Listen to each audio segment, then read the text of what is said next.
अस्सलाम वालेकुम my dear students. आज का जो हमारा लेक्चर है इसमें हमने मेटालिक बॉन्ड पढ़ना है। मेटालिक बॉन्ड क्या होता है, सबसे पहले हम इसकी डेफिनेशन देखेंगे और फ़र्क देखेंगे कि इसका आयनिक बॉन्ड कोवलेंट बॉन्ड में क्या फ़र्क है। मेटालिक बॉन्ड नाम से हमें पता चलता है कि ये बॉन्ड जो बनेगा ना वो मेटल, ये लफ्ज़ लिखा हुआ है मेटल। मेटालिक बॉन्ड बॉन्ड तो हमेशा दो एटमों के दरमियान ही बनता है, लेकिन मेटालिक बॉन्ड ऐसे दो एटम आपने लेने हैं जो दोनों क्या हों, मेटल एटम। यानी ये मेटालिक बॉन्ड मेटल एटम के दरमियान बनता है कि हमारे पास टू मेटल एटम। क्लियर। अब मेटल एटम हमारे पीरियोडिक टेबल में आपको कहाँ मिलते हैं? आपके पीरियोडिक टेबल में वाज़ेह लिखा हुआ है कि लाइट मेटल कौन से हैं, हैवी मेटल कौन से हैं, ग्रुप नंबर 1 और 2 जो कि मेटल्स हैं। तो आप उनमें से दो एटम ले लें, कोई भी दो एटम, दो सोडियम ले लें, मैग्नीशियम ले लें, अपोजिट ले लें, सेम ले लें। उनके दरमियान, उन एटम के दरमियान जो बॉन्ड बनेगा उस बॉन्ड को बोला जाएगा मेटालिक बॉन्ड। ठीक है, तो याद रखें ये मेटल एटम के दरमियान बनता है, लेकिन इसकी डेफिनेशन क्या है कि मेटल एटम के अंदर क्या चीज ऐसी मौजूद होती है जिसकी वजह से उनमें बॉन्ड बनता है। उसकी डेफिनेशन ये है, a type of chemical which has positively charge. याद रखिए कि ये ऐसा केमिकल बॉन्ड है जिसमें पॉजिटिवली चार्ज, यानी एक जगह पर पॉजिटिव चार्ज मौजूद होगा। Positive charge ions bound together by mobile electrons. Electron mobile जो फ्री हो, हरकत कर सकते हो, उनके दरमियान।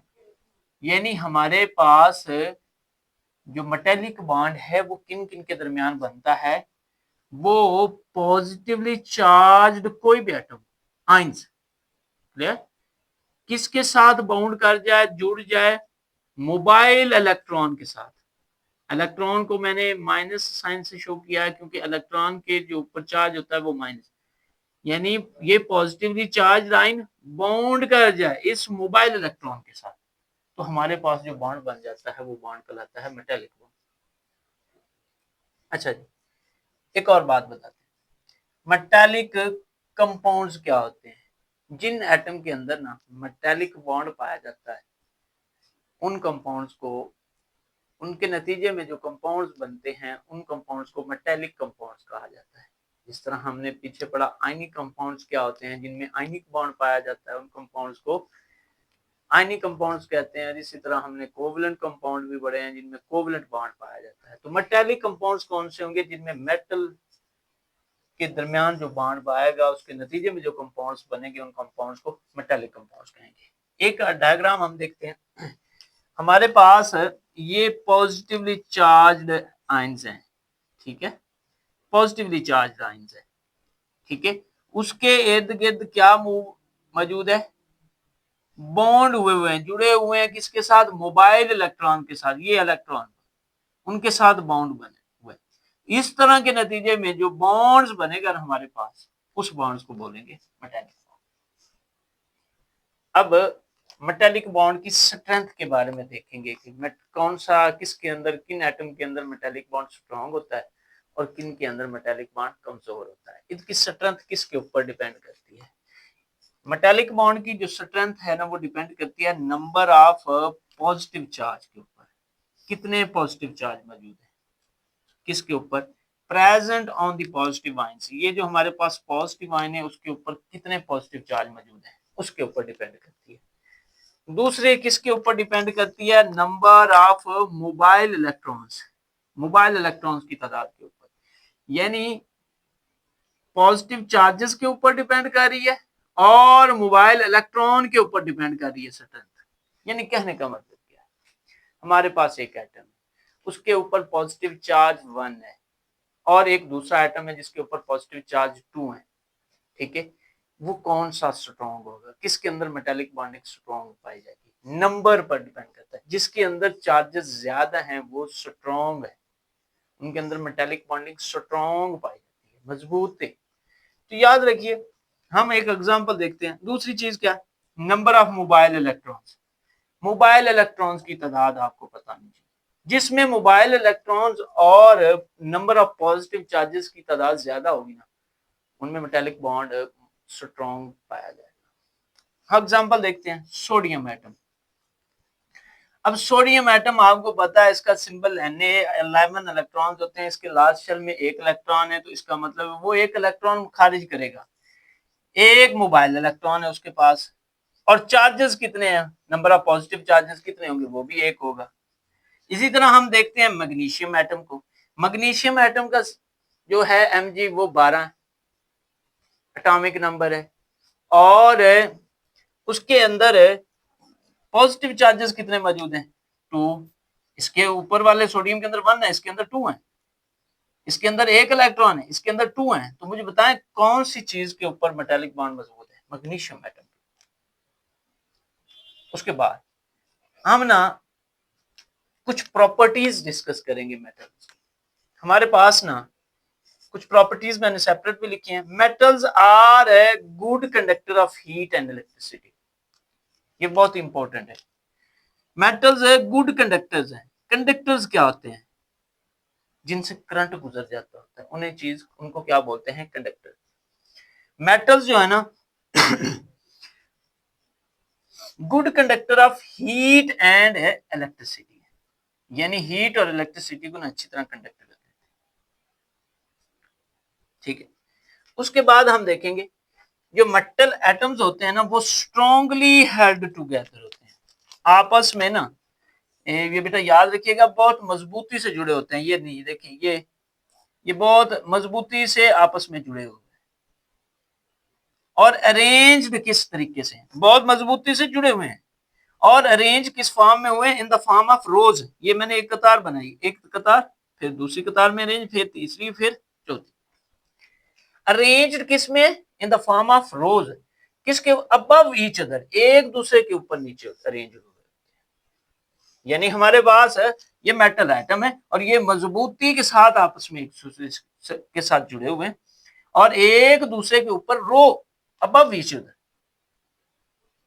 और इंपॉर्टेंट पॉइंट यहां पर क्या, जब इन के ऊपर, जहां पर वो एक दूसरे के ऊपर अरेंज हुए हैं, आप इनके ऊपर को प्रेशर अप्लाई करते हैं। ठीक है, प्रेशर अप्लाई करने से क्या होगा, ये देखिए, ये जो ऊपर वाली दो रोज है ना वो थोड़ी सी स्लिप हो गई है। किसके ऊपर से, नीचे वाली रो वहां की वहां ही मौजूद है, ऊपर वाली रो जो है ना वो थोड़ी सी स्लिप होगी, और स्लिप हुई किसके ऊपर है, नीचे वाली रोज के ऊपर। Slip pass over the lower row, नीचे वाली रोज के ऊपर पास होती है। यानी ये ऊपर वाली रोज है, ये नीचे वाली है। जो जब आप प्रेशर अप्लाई करते हैं तो ऊपर वाली रोज इसके ऊपर से इस तरह पास करती है, नीचे वाली रो वहां पर ही खड़ी है, ऊपर वाली रो आस्ता आस्ता पास करती है। कब ये काम होता है, जब आप उसके ऊपर प्रेशर अप्लाई करते हैं। तो क्या हुआ, इसकी शेप देखिए और इसकी शेप देखिए। याद रखिए, जब मेटल हैं स्ट्रांगली हेल्ड टुगेदर हैं, आपस में मजबूती से जुड़ी हैं, सिंपल सी बात है, आप उसके ऊपर प्रेशर अप्लाई कर रहे हैं। प्रेशर अप्लाई करने से उनकी शेप जो है ना ये वो चेंज होगी, वो एक दूसरे के ऊपर स्लिप हो गए हैं, पास ओवर द रोड, तो शेप चेंज हो जाती है। कब शेप चेंज हो जाती है, जब आप प्रेशर चेंज करते हैं।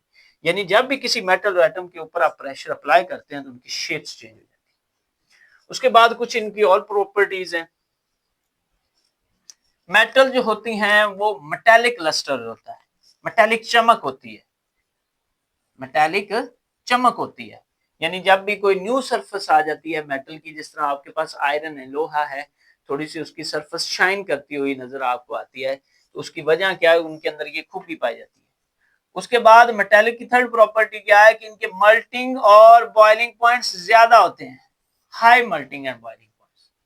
वजह क्या है, क्योंकि आपको पता है मेटालिक बॉन्ड मजबूती से जुड़े सॉलिड होते हैं, इंटरमॉलिक्यूलर फोर्सेस ज्यादा पाई जाती है, और जब वो इंटरमॉलिक्यूलर फोर्सेस ज्यादा है तो सबसे पहले वो मजबूती से जुड़े हुए हैं, तो इस वजह से उनमें मेल्टिंग पॉइंट और बॉइलिंग पॉइंट ज्यादा। तीसरी प्रॉपर्टी, चौथी प्रॉपर्टी जो हमने ऑलरेडी डिस्कस किया, good conductor of heat and electricity. चौथी property, metals are usually hard and heavy. याद रखिए मेटल बहुत सख्त होती हैं और भारी होती हैं। पांचवी प्रॉपर्टीज क्या, metals can be made into different shapes. Metals को आप डिफरेंट शेप्स के अंदर बना सकते हैं, कन्वर्ट कर सकते हैं, एक शेप से दूसरी शेप में चेंज कर सकते हैं, लेकिन कैसे? By applying pressure. हमने पहले पढ़ा है, जब मेटल के ऊपर प्रेशर अप्लाई करेंगे तो प्रेशर अप्लाई करने से क्या होगा, उनकी शेप्स चेंज हो जाती है। उसके बाद कुछ इनकी प्रॉपर्टीज बहुत इंपॉर्टेंट है जो हम देखेंगे। Ionization energy of metal atom. Ionization energy जो है ना, ये कौन सी एनर्जी होती है, थोड़ा सा इसके ऊपर तवज्जो कर।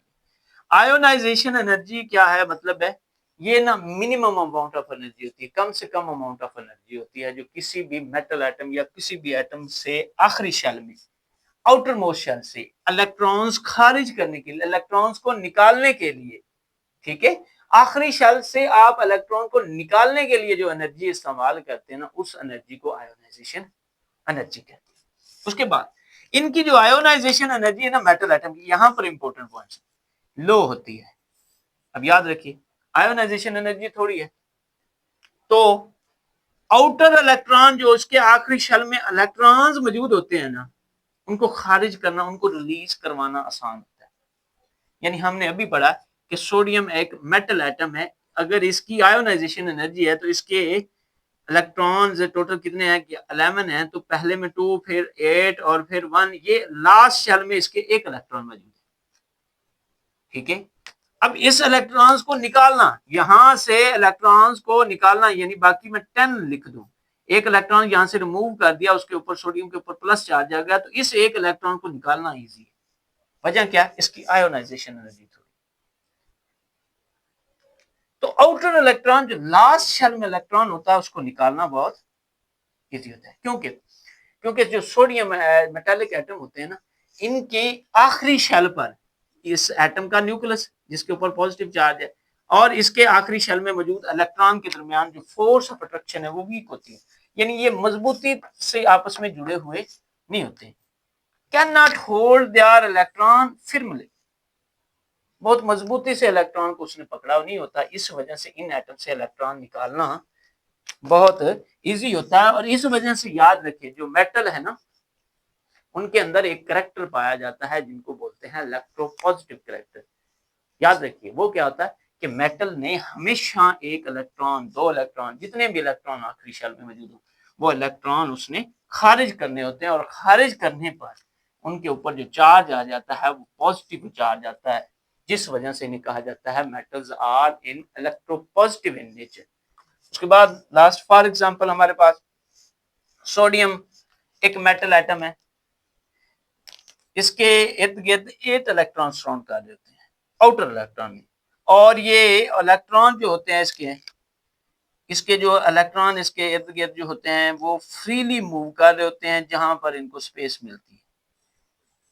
जब फ्रीली मूव कर रहे होते हैं, इनकी आयोनाइजेशन एनर्जी थोड़ी है, और वहां से आप आसानी से थोड़ी सी एनर्जी लगाएंगे, वहां से आप इनको इलेक्ट्रॉन्स को निकाल देंगे, निकालने से ऊपर इनके ऊपर चार्ज आ जाएगा, पॉजिटिव चार्ज, ठीक है। और बॉन्ड बनता ही चार्ज मेटालिक बॉन्ड बनता ही कहाँ है कि पॉजिटिव चार्ज आयन बनता है किसके दरमियान? मोबाइल इलेक्ट्रॉन्स के दरमियान, ठीक है, उनके दरमियान वो मजबूत अट्रैक्शन होगी, बॉन्ड टुगेदर, उन बॉन्ड्स को बोलेंगे मेटालिक बॉन्ड। तो ये जो उनकी प्रॉपर्टीज हैं, ये शॉर्ट क्वेश्चन में पूछी जाती हैं, एमसीक्यूज में पूछी जाती हैं कि मेटल्स की आयोनाइजेशन एनर्जी थोड़ी क्यों है, मेटल इलेक्ट्रोपॉजिटिव इन नेचर क्यों है, मेटल क्यों इलेक्ट्रॉन आसानी से डोनेट करते हैं, मेटालिक बॉन्ड क्या होता है, मेटालिक कंपाउंड से क्या मुराद है, और स्ट्रेंथ उसकी किस पर डिपेंड कर रही होती है, नंबर ऑफ पॉजिटिव चार्जेस और नंबर ऑफ मोबाइल इलेक्ट्रॉन। तो बस